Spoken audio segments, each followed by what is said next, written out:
அஸ்ஸலாமு அலைக்கும் வரஹ்மத்துல்லாஹி வபரகாத்துஹு.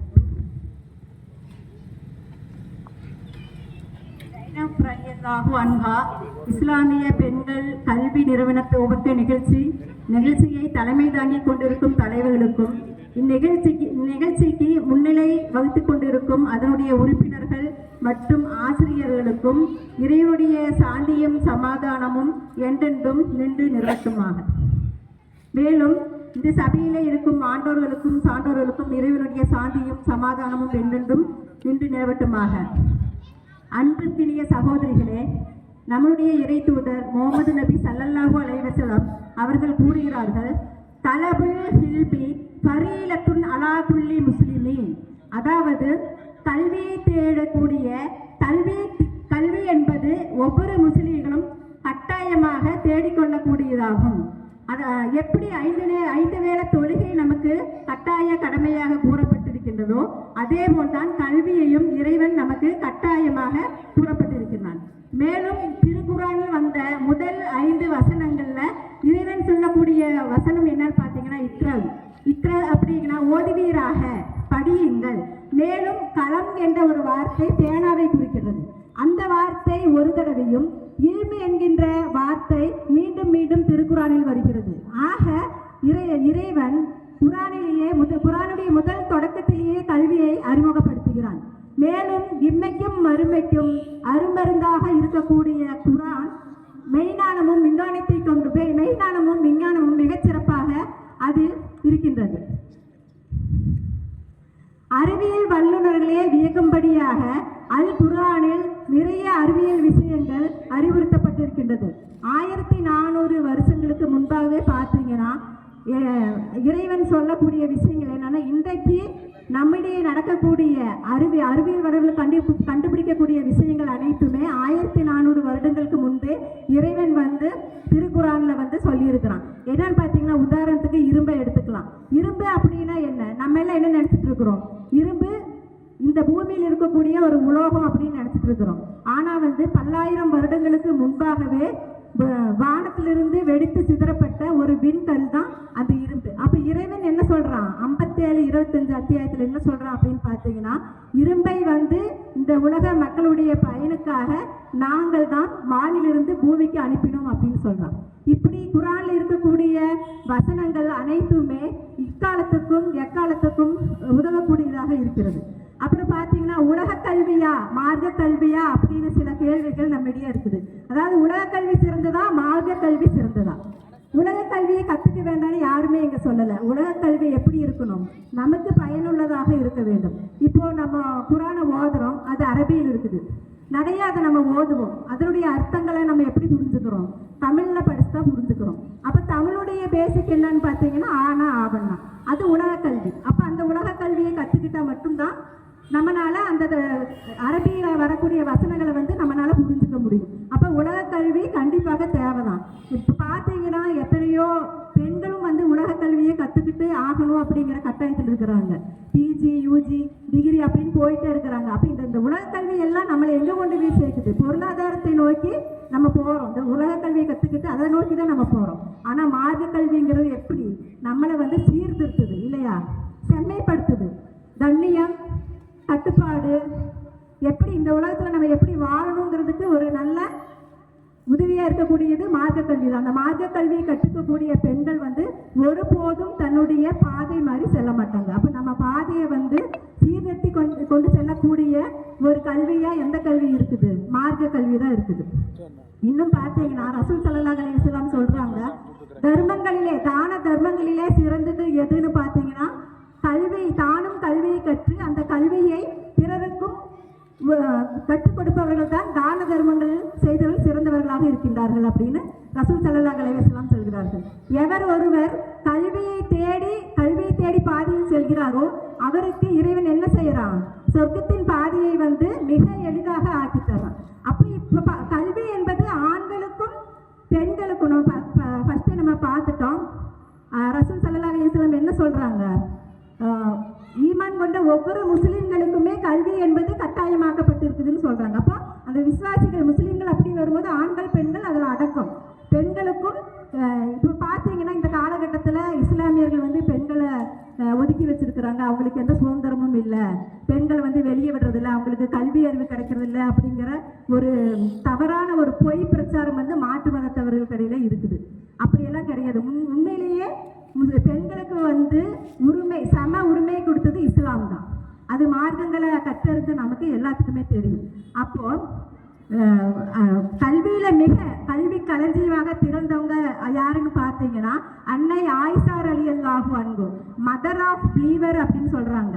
அதாவது உம்மத்துல் முஹமினீன்களுடைய தாய் என்று அறியப்படுகிற ஆயிஷா ரலியல்லாஹு அன்ஹு தான் கல்வியில் சிறந்தவராக விளங்குகிறார்கள். அப்போ அந்த காலத்திலேயே ஆண்கள் எப்படி இருக்கிறாங்க, தன்னுடைய மார்க்க கல்வியில சந்தேகம் வந்தாலே போய் யார்கிட்ட போய் கேட்கறாங்க, ஆயிஷா ரலியல்லாஹு அன்ஹா கிட்ட தான் போய் சந்தேகத்தை தீர்த்துக்கிறாங்க. அப்போ ரசூல் ஸல்லல்லாஹு அலைஹி வஸல்லம் என்ன சொல்றாங்கன்னு பார்த்தீங்கன்னா, இந்த சிறிய பெண்ணிடம் சென்று உங்களுடைய பாதி மார்க்கத்தை கற்றுக்கொள்ளுங்கள். இந்த ஆண்களே வந்து மார்க்க விஷயத்துல ஏற்படக்கூடிய சந்தேகங்களை யாருகிட்ட கேட்பாங்க அப்படின்னா உம்முல் முஹமினீன் என்று அறியப்பட்ட ஆயிஷா ரலியல்லாஹு அன்ஹாவிடம் தான் போய் கேட்பாங்க. அப்போ ரசூல் ஸல்லல்லாஹு அலைஹி வஸல்லம் என்ன சொல்றாங்கன்னு பார்த்தீங்கன்னா, ஹுலு நிஸ்பனிக்கும் மின் ஹாதிஹில் ஹமீரா, இந்த சிறிய பெண்ணிடம் உங்களுடைய மார்க்கத்தின் பாதியை நீங்கள் கற்றுக்கொள்ளுங்கள். அந்த அளவுக்கு நாணமுடையவங்களா யார் இந்த ஆயிஷா ரலியல்லாஹு அன்ஹா இருந்தாங்க. மேலும் அவங்க பல ஹதீஸுகளை ஆய்வு செய்து வெளியிடுறவங்களா இருந்தாங்க. நமக்கு அதிகமான ஹதீஸுகளை வந்து வெளியிட்டது வந்து ஆயிஷா ரலியல்லாஹு அன்ஹா தான். அவங்க வந்து நமக்கு ஒரு மிகச்சிறந்த ஆசானாக விளங்குறாங்க. அப்போ ஒரு ஆண் கற்கக்கூடிய கல்வி அவனோடு முடிந்து விடுகிறது இல்லையா? அவங்க வேலைக்கு போறாங்க, அவங்க பயன் எடுத்துக்குவாங்க. ஆனா நம்ம ஒரு பெண்ணுக்கு கொடுக்கக்கூடிய கல்வி எப்படி இருக்குது, அவங்களுடைய குடும்பத்துக்கும் அவங்களை சுற்றி இருக்கக்கூடியவங்களுக்கும் அது பயனுடையதா இருக்குது. அப்ப பெண் கல்வி எவ்வளவு முக்கியமானதுன்னு பாருங்க. ஒரு பெண் கல்வி கற்றால் அந்த குடும்பத்திற்கும் அவளை சுற்றி இருக்கக்கூடிய மற்றவர்களுக்கும் அது பயனளிக்கிறது. அப்போ என்ன, கல்வியை நாமும் தேடி மற்றவர்களுக்கும் கற்றுக் கொடுப்பது மிகச்சிறந்த தர்மமாகும். மேலும் இஸ்லாத்துல சொல்லப்படக்கூடிய விஷயங்கள் என்னன்னு பார்த்தீங்கன்னா, கல்வி கற்பது இறையச்சம் தக்குவா, கல்வியை தேடுவது வணக்கம் இபாதத், கல்வி நாணம் பற்றி பேசுவது இறை துதி தஸ்பீஹ், கல்வி நாணம் பற்றி உரையாற்றுவது அறப்போர் ஜிஹாது, கல்வியை கற்பிப்பது தர்மம் சதகா. அப்போ இந்த கல்விங்கிற ஒரு வார்த்தைக்குள்ள இறைவன் இத்தனை நன்மைகளை கொண்டு வந்து நமக்கு சேர்த்து இருக்கிறோம். ஒரே வார்த்தைக்குள்ள இத்தனை நன்மையும் நம்ம சம்பாதிச்சிருக்கிறோம். இன்ஷா அல்லாஹ் நம்மளும் இந்த நன்மைகளை சம்பாதிச்சு மற்றவங்களுக்கும் அதை கற்றுக் கொடுத்து இந்த ஜைனப் ரலியல்லாஹு அன்ஹு இஸ்லாமிய பெண்கள் கல்வி நிறுவனம் மிகச்சிறப்பாக வளர்ந்து நிறைய அறிஞர்களையும் பட்டதாரிகளையும் உருவாக்க வேண்டும் என்று வாழ்த்து சொல்லி விடைபெறுகிறேன். அஸ்ஸலாமு அலைக்கும். ஜஸாக்கல்லாஹு கைரன். அல்ஹம்துலில்லாஹ், நமது முன்னிலையில் நல்ல முறையில் வாழ்த்துறை வழங்கிய கோவை வடக்கு மாவட்டம் விமன் இந்தியா மூமெண்ட்டினுடைய தலைவர் சகோதரி ஏ ராபியா அவர்களுக்கு நமது மதரசா தாருல் அர்கமினுடைய ஆசிரியை மற்றும் ஜைனப் ரலியல்லாஹு அன்ஹா பெண்கள் இஸ்லாமிய கல்வி நிறுவனத்தினுடைய ஆசிரியை அவர்கள் நினைவு பரிசு மற்றும் ஷிர்க் மாபெரும் அநீதி என்கின்ற புத்தகத்தை வழங்குவார். அல்ஹம்துலில்லாஹ். அடுத்தபடியாக வாழ்த்துறை வழங்குவதற்காக ஜமாத்தே இஸ்லாம் ஹிந்த் மகளிர் அணி நாஜிமா மேட்டுப்பாளையம் டாக்டர் ஆரிஃபா BHMS அவர்களை அழைக்கிறேன்.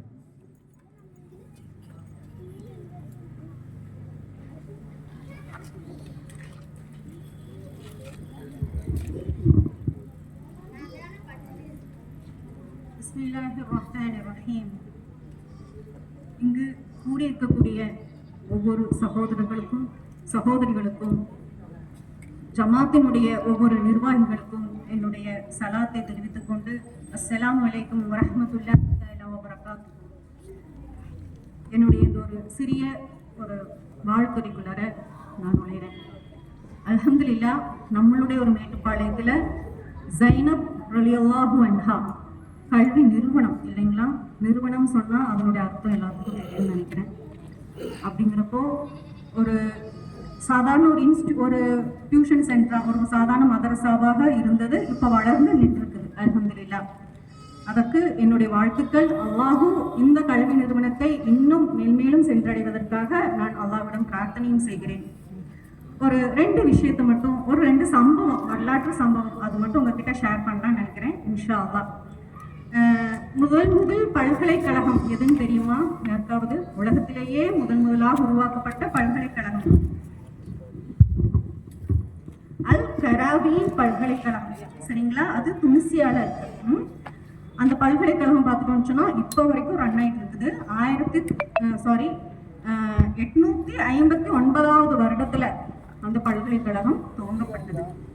அந்த பல்கலைக்கழகத்தை வந்து பார்த்துட்டோம்னு சொன்னா ஒரு பெண்மணி தான் ஆரம்பிச்சாங்க. அவங்க ஒரு வழக்கறிஞர். ஒரு கின்னஸ் ரெக்கார்டான ஒரு பல்கலைக்கழகம். அது வந்து ஒரு பெண்மணி ஆரம்பிச்சதா இருக்குது. அவங்க ஒரு வழக்கறிஞரா இருக்கிறாங்க. யாரா இருப்பாங்க? கெஸ் பண்ண முடியுமா? அவங்க ஒரு முஸ்லிம் பெண்மணி. சரிங்களா? அவங்களுடைய பேர் வந்துட்டு ஃபாத்திமா அல் ஃபிஹர்.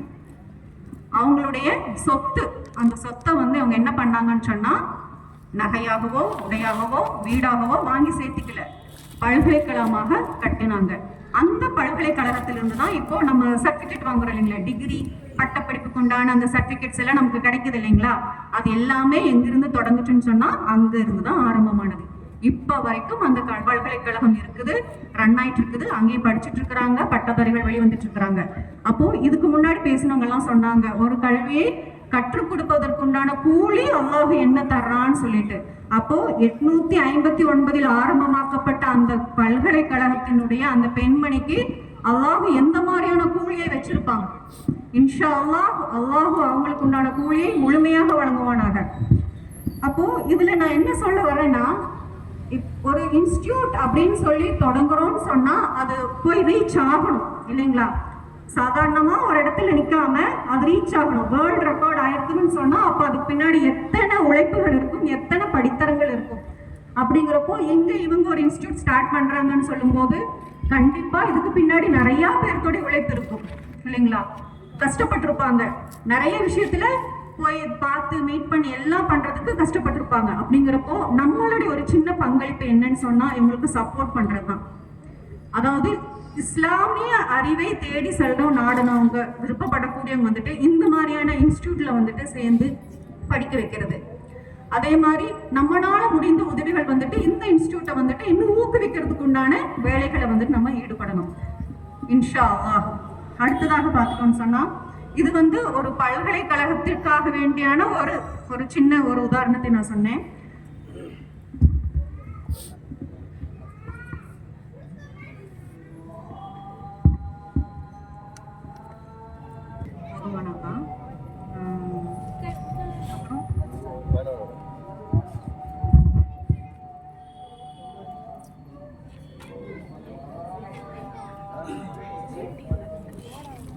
ஒரு மாணவர், கிட்டத்தட்ட 1000 வருஷத்துக்கு முன்னாடி வாழ்ந்த ஒரு மாணவர். சரிங்களா? அவர் வந்து ஸ்பெயின் நாட்டை சேர்ந்தவராக இருக்கிறாரு. ஸ்பெயின்ல இருக்கக்கூடிய எல்லா அறிஞர்கள்ட்டையும் அவர் வந்து கல்வி கற்றுட்டார். அங்க இருந்து அவர் இன்னும் அவருடைய அறிவை வளர்த்திக்கணும் அப்படிங்கிறதுக்காக வேண்டி இன்னும் உலகத்திலேயே யார் மிகச்சிறந்த அறிஞரா இருக்கிறார், அவர்கிட்ட போய் நான் கல்வி கத்துக்கணும் அப்படிங்கிறதுக்காக வேண்டி அவருடைய பயணத்தை தொடரணும். அதுக்காக வேண்டி தொடரும் நியத்தாக்குறாரு. அந்த நியத்துல வந்துட்டு அவர் பாக்தாத்துக்கு தான் போக வேண்டியதா இருக்கு. ஸ்பெயின்ல இருந்து பாக்தாத்துக்கு. அந்த காலத்துல ஒட்டகங்கள் இருக்கும், வசதி வாய்ப்பு இருக்கும், அவங்களுக்கு குதிரைகள் இருக்கும். ஆனா இவர் வந்து சாதாரண குடும்பத்தை சேர்ந்தவரா இருக்கிறாரு. அதனால முடிவு பண்றாரு, நடந்தே தான் போக வேண்டும். இப்போ நீங்க சொல்லுங்களேன், நீங்க உங்க மதரசாக்கு நடந்து போறதுக்கு எவ்வளவு தூரம் ஆகும், எவ்வளவு நேரம் ஆகும்? ஒரு 5 மினிட்ஸ் 10 மினிட்ஸ் இல்லையா? அவ்வளவுதான். ஆனா இவர் நடந்தார் கிட்டத்தட்ட 5 வருஷம். சரிங்களா? 5 வருஷம் நடந்தார். நடந்து போனார், போய் சேர்ந்துட்டார். போய் சேர்ந்தா அங்க சொல்றாங்க, அந்த ஆசிரியனுடைய பேரை சொல்லிட்டு கேட்கிறாரு, இந்த ஆசிரியர்கிட்ட நான் படிக்கணும்னு சொல்லிட்டு. ஊர் மக்கள் எல்லாம் இவர் திகைப்பா பாக்குறாங்க. என்ன நினைச்சிட்டு நீங்க வந்து, இங்க மாதிரி வாட்ஸ்அப் எதுவுமே கிடையாது, இப்ப எல்லாம் அங்க நடக்குது, இங்க நமக்கு உடனே தெரிஞ்சிருது இல்லைங்களா? நீ நினைக்கக்கூடிய ஆசிரியரை வந்துட்டு சிறையை பிடிச்சு வச்சிருக்கிறாங்க, வீட்டு சிறையில் இருக்கிறாரு. உன்னுடைய கல்வியை வந்துட்டு எப்படி நீ தொடருவ அப்படின்னு சொல்லி கேட்கிறாரு. அந்த மாணவர் விடாப்பிடியாக அந்த வீட்டு வாசலுக்கே போயிட்டாரு. போயிட்டு அந்த ஆசிரியர் இருக்கக்கூடிய இடத்துக்கு போயிட்டாரு, வீட்டுக்குள்ள போயிட்டாரு. போயிட்டு கேட்கிறாரு, அவர் ஆசிரியர் சொல்றாரு, முடியாது, இது உன்னுடைய உயிருக்கும் ஆபத்தாக விடும் அப்படின்னு சொல்லிட்டு. அப்போ அந்த மாணவர் வந்துட்டு முடிவே பண்ணிட்டாரு, கண்டிப்பா நான் உங்கள்கிட்ட தான் படிச்சாகுவேன், இதுக்கு மேல என்னால வந்துட்டு நீங்கி போக முடியாது, என்ன 5 வருட பயணத்துக்கு அப்புறமா இங்க வந்து நான் சேர்ந்துருக்கிறேன் அப்படின்னு சொல்லிட்டு சொல்றாரு. சரி ஓகே அப்படின்னு சொல்லிட்டு முடிவு பண்றாங்க. நம்ம மதரசாக்கு போகும்போதோ காலேஜுக்கு போகும்போதெல்லாம் எப்படி போறோம், நீட்டா அழகா நல்லா ட்ரெஸ் பண்ணி போறோம். ஆனா அந்த ஆசிரியர் சொன்ன ஒரு விதி என்னன்னு சொன்னா, நீ எங்கிட்ட கல்வி கற்றுக்க வரணும்னு சொன்னா யாசகருடைய வேடத்துல தான் வரணும். அதாவது கையில குச்சியோட ஒரு பாத்திரத்தோட ஒரு கிழிஞ்ச ஒரு துணியோட தான் நீ எங்கிட்ட வரணும் அப்படின்னு சொல்லிட்டாராம். சரி ஓகேன்னு சொல்லிட்டு அந்த மாணவரும் அதே வேடத்துல தான் போறாரு. ஏன்னு சொன்னா ஒரு யாசகர் வேடத்துல போகும்போது அங்க இருக்கக்கூடிய அந்த காவலர்கள் வந்துட்டு கண்டுபிடிக்க மாட்டாங்க, யாசகர் தான் வந்திருக்கிறாங்க அப்படின்னு சொல்லிட்டு அவருக்கு வந்து எளிமையா வீட்டுக்குள்ளார போயிட்டு கல்வி கத்துக்க முடியும்.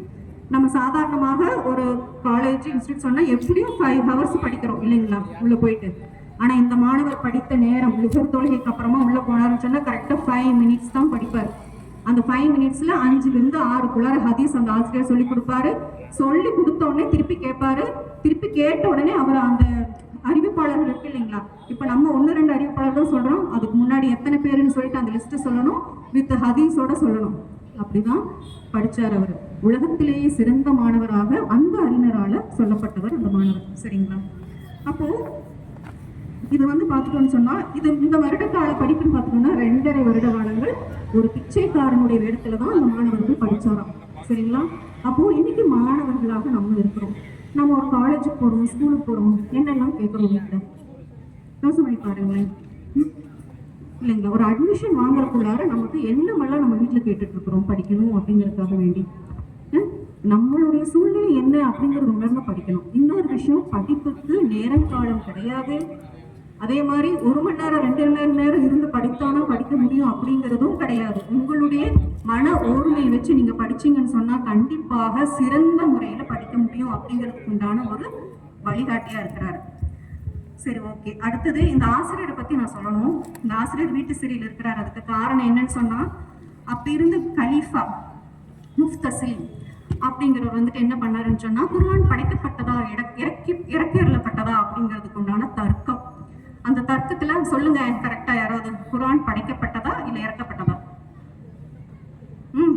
இறக்கப்பட்டது. சரிங்களா? அப்போ அந்த அறிஞர் அங்க போராடினதான் இன்னைக்கு நம்ம இந்த வார்த்தை சொல்லிக் கொண்டிருக்கிறோம். இல்லாட்டினா அப்ப அங்க வரலாற்றுல மாற்றப்பட்டிருக்கும். சரிங்களா? இந்த இமாம் வேற யாரும் கிடையாது, இமாம் அஹ்மது பின் ஹம்பல் ரஹ்மத்துல்லாஹி. சரிங்களா? அப்போ ஒரு ஆசிரியர் வந்துட்டு எப்படி கல்வி கற்றுக் கொடுத்திருக்கிறார், வீட்டு சிறையில் இருந்த நிலையிலும் தன்னுடைய கல்வியை போதிக்க முடியும் அப்படின்னு உண்டான ஒரு உதாரணம்.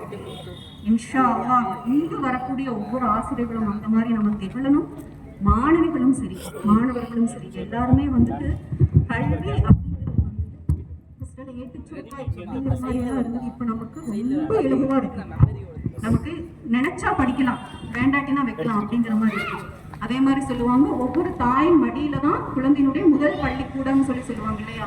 ஆனா இன்னைக்கு தாயினுடைய மடியில என்ன இருக்குது அப்படிங்கிறத நம்ம திங்க் பண்ணணும். எல்லா தாய்மார்கள் கையிலையும் புத்தகங்கள் தான் இருக்கணும், குர்ஆன் இருக்கணும், ஹதீஸ் இருக்கணும். புத்தகங்களை கையில எடுத்தோம்னு சொன்னா குழந்தைகளும் ஆட்டோமேட்டிக்காக புத்தகங்களை கையில எடுப்பாங்க. கண்டிப்பாக மாற்றி அமைக்க முடியும். என் பொண்ணு போனை பார்க்குறா, இது அடிக்டா இருக்கிறாங்க, ஸ்கிரீன் அடிக்டா இருக்கிறாங்க அப்படிங்கிற மாதிரியான வார்த்தைகளை நம்ம சொல்வதை விட நம்ம எப்படி இருக்கிறோம் அப்படிங்கிறது நம்ம தான் அவங்களுக்கு ரோல் மாடலாக காமிக்கணும். இன்ஷா அல்லாஹ் அல்ஹம்துலில்லாஹ் இந்த மாதிரியான ஒரு இன்ஸ்டியூட் மேட்டுப்பாளையத்தில் வருவதற்கு வாழ்த்துக்கள். ஜஸாக்கல்லா ஹைரா, எனக்கு இந்த ஒரு வாய்ப்பை தந்ததுக்கு ஜஸாக்கல்லா ஹைரா. அஸ்ஸலாமு அலைக்கும் வரஹ்மத்துல்லாஹி வபரகாத்துஹு. ஜஸாக்கல்லாஹு ஹைரன். நல்ல முறையில் பல வரலாற்று நிகழ்வுகளை எடுத்துக்காட்டாக கூறி நமக்கு மத்தியிலே வாழ்த்துறை வழங்கிய மேட்டுப்பாளையம் ஜமாத்தே இஸ்லாமியின் மகளிரணி நாஜிமா சகோதரி டாக்டர் ஆரிஃபா பிஹெச்எம்எஸ் அவர்களுக்கு நினைவு பரிசு வழங்குவதற்காக நமது மதரசா தாருல் அஸ்ஸாமுடைய ஆசிரியை ராபியா அவர்களை அழைக்கிறேன். மேலும் அவர்களுக்கு ஷேக் மாபெரும் அநீதி என்கின்ற புத்தகமும் பரிசாக வழங்கப்படுகிறது. அடுத்தபடியாக நமக்கு மத்தியிலே நஹ்மதுஹு வ நுஸல்லி அலா ரசூலில் கரீம் அம்மா பாத். அல்லாஹ்வினுடைய சாந்தியும் சமாதானமும் நாம் உயிரினும் மேலாக மதிக்கக்கூடிய நபிகள் நாயகம் ஸல்லல்லாஹு அலைஹி வஸல்லம் அவர்கள் மீதும் உத்தம சத்திய சஹாபா பெருமக்கள் மீதும் நபிகளாருடைய குடும்பத்தார் மீதும் நம் மீதும் என்றென்றும் நின்று நிலவட்டுமாக என்று பிரார்த்தித்த வண்ணம் இந்த வாழ்த்துறையின் கீழ் வருகிறேன். இந்த வாழ்த்துறை வழங்குவதற்கு என்னுடைய பெயரும் அங்கீகரிக்கப்படுமா என்று எனக்கு தெரியாது. இங்கே வரக்கூடிய வரைக்கும் அது எனக்கு தெரியலை. இங்கே வந்து பார்த்த பிறகுதான் என்னுடைய பெயரும் இந்த இடத்தில் இடம்பெற்றிருந்தது. ஆகவே என்னுடைய பெயர் இந்த இடத்தில் இடம்பெறுவதற்காக நானும் என்னுடைய கருத்துக்களை இந்த இடத்தில் பதிவு செய்வதற்காக எனக்கு வாய்ப்பை நல்கிய எல்லாம் வல்ல இறைவனுக்கு முதலில் நான் நன்றி சொல்கிறேன். அடுத்ததாக இந்த நிகழ்ச்சியை ஏற்பாடு செய்திருக்கக்கூடிய எல்லா சகோதரர்களுக்கும் என்னுடைய நன்றியை நான் தெரிவித்துக் கொண்டு இந்த வாழ்த்துறையை நான் வழங்கக்கூடிய இந்த நேரத்தில் இந்த நிகழ்வாகப்பட்டது நம்முடைய ஜமாஅத்தின் மூலமாக இன்றைக்கு நடைபெற்றுக் கொண்டிருக்கக்கூடிய ஜைனப் ரலியல்லாஹு அவர்களுடைய நினைவாக ஏற்பாடு செய்யப்பட்டிருக்கக்கூடிய இஸ்லாமிய கல்வி ஒரு இயக்கம் என்பது ஏதோ நேற்றைக்கு உதித்த இன்றைக்கு ஏற்பாடு செய்த ஒரு நிகழ்வல்ல. இந்த நிகழ்வு எனக்கு முன்னால் பேசிய ஐக்கிய ஜமாத் பேரனுடைய தலைவர் பேசினார். இன்றைக்கு குழந்தைகளை பொறுத்த வரைக்கும் அவர்களுடைய அதிகப்படியான நேரங்கள் சமூக வலைதளங்களில் கலைக்கப்படுகிறது. அப்படி சமூக வலைதளங்களில் கழிக்கப்படக்கூடிய அந்த குழந்தைகளுடைய அவர்களுடைய அந்த நிலைப்பாட்டை நாம் பார்த்தோமே ஆனால் அவர்களுடைய அந்த நேரம் என்பது நாமெல்லாம் வருத்தப்படக்கூடிய அளவிற்கு அவர்களுடைய அந்த நிலை இருக்கிறது. அதே போன்று போதை கலாச்சாரம், இன்றைக்கு போதை கலாச்சாரம் என்பது அந்த ஒரு புற்றீசலை போன்று நிறைய குழந்தைகளுடைய உள்ளத்தில் புகுந்து கொண்டிருக்கிறது. இதையெல்லாம் பார்த்து ஆதங்கப்பட்டு எதையாவது இந்த சமுதாயத்திற்கு நாம் செய்ய வேண்டும். சமூக வலைதளங்களில் தங்களுடைய வாழ்க்கையை கழித்துக் கொண்டிருக்கக்கூடிய குழந்தைகளுக்கும்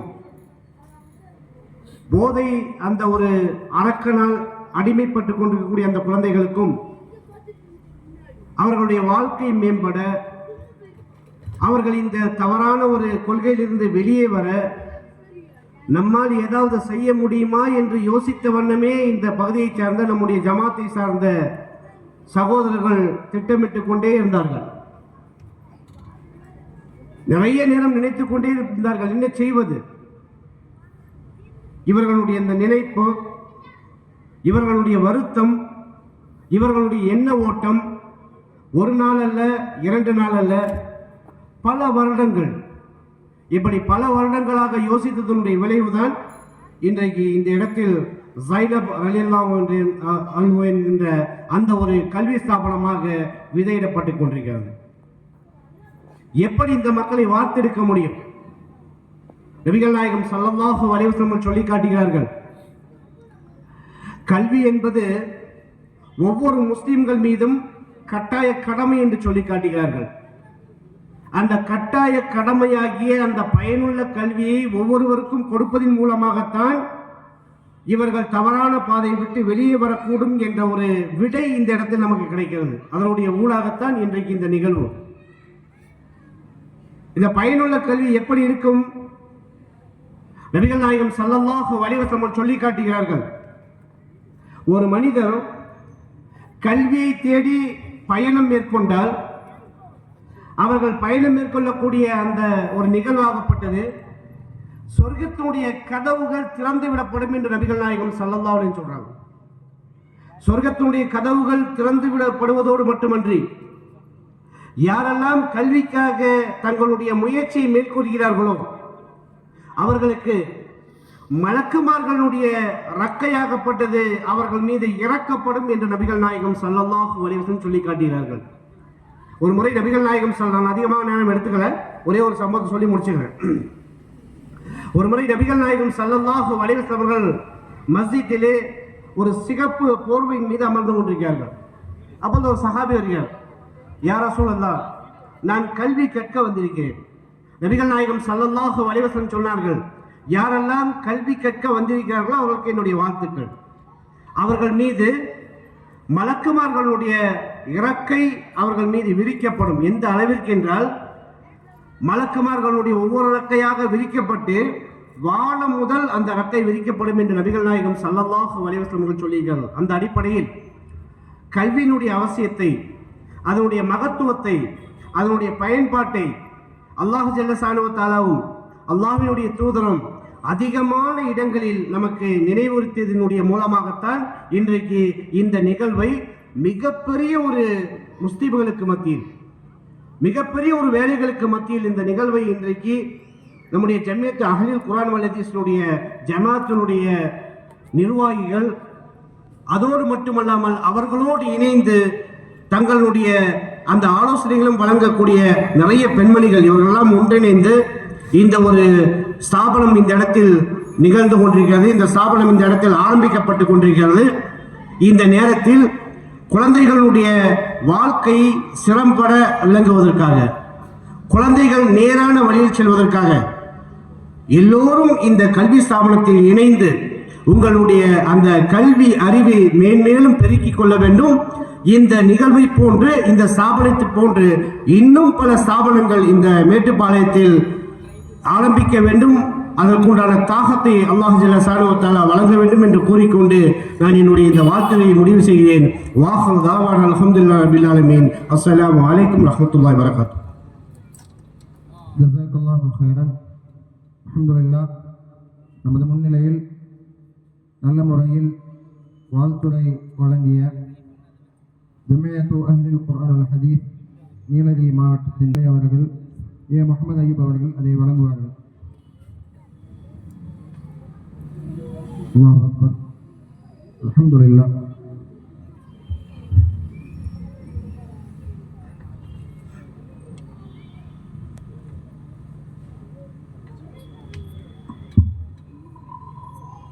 கோவை மாவட்டத்திலே உள்ள ரியாது சாலிஹாத் இஸ்லாமிய பெண்கள் கல்லூரியினுடைய முதல்வர் ஷேக் முஹம்மது ஷபீர் ஃபிர்தௌசி அவர்கள் சிறப்புரை நிகழ்த்துவார்கள்.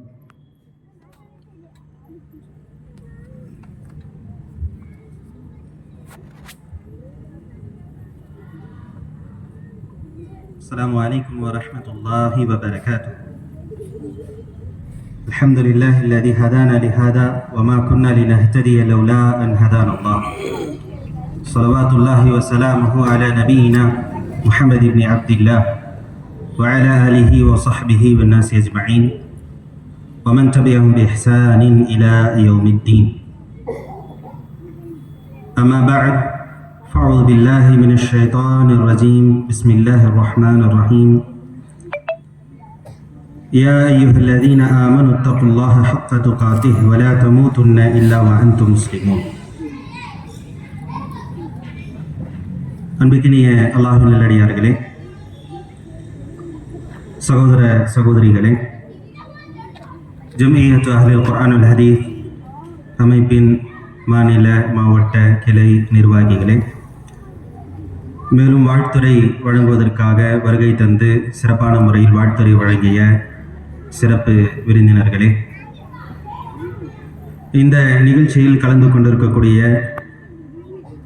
உங்கள் அனைவருக்கும் அல்லாஹுடைய சாந்தியும் சமாதானமும் உண்டாகட்டுமாக என்ற பிரார்த்தனை செய்தவனாக நான் ஆரம்பம் செய்கிறேன்.